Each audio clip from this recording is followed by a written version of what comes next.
Buenos días.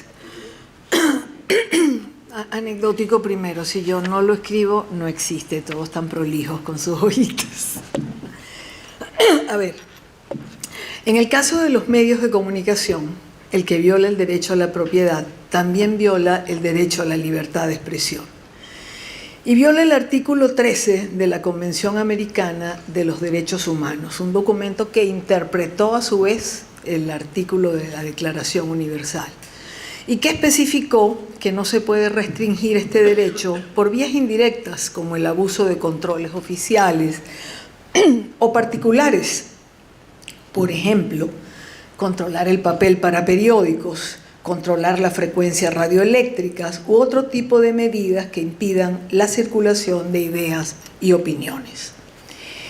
Chávez, Correa, Morales, Ortega lo tenían clarísimo, aunque a veces pensemos que no habían leído ninguna de estas declaraciones. La leyeron bien para saber exactamente qué derechos iban a conculcar, o lo que es lo mismo, qué derechos no iban a garantizar.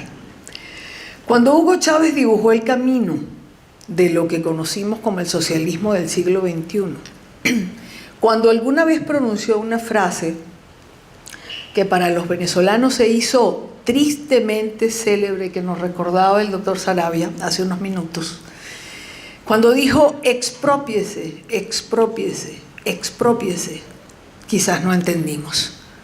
No se expropiaba una edificación, una planta de televisión, la instalación de un diario o el cierre de al menos 285 emisoras de radio a nivel nacional.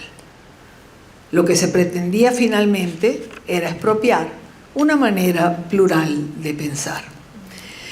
Un caleidoscopio de ideas no es ni será aceptado por estas pseudo-revoluciones que nos ha tocado presenciar.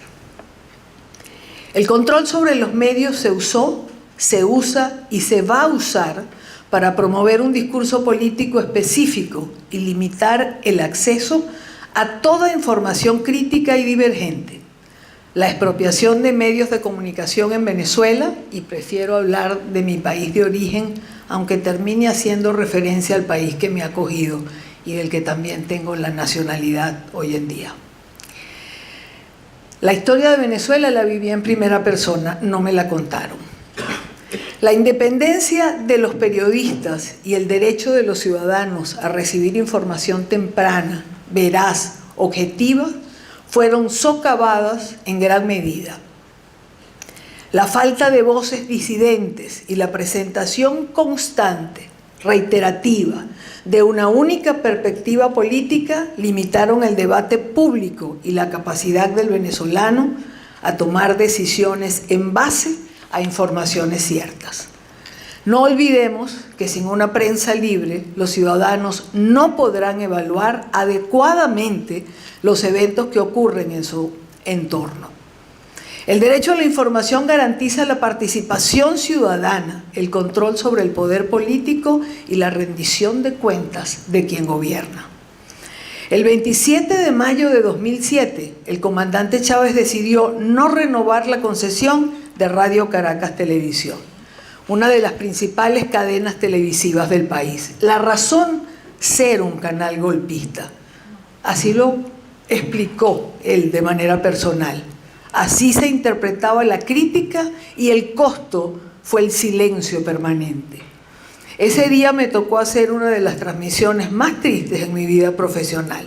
En un segundo se apagó la señal y 50 años de historia se fueron a negro. Lamentablemente la cosa no quedó allí.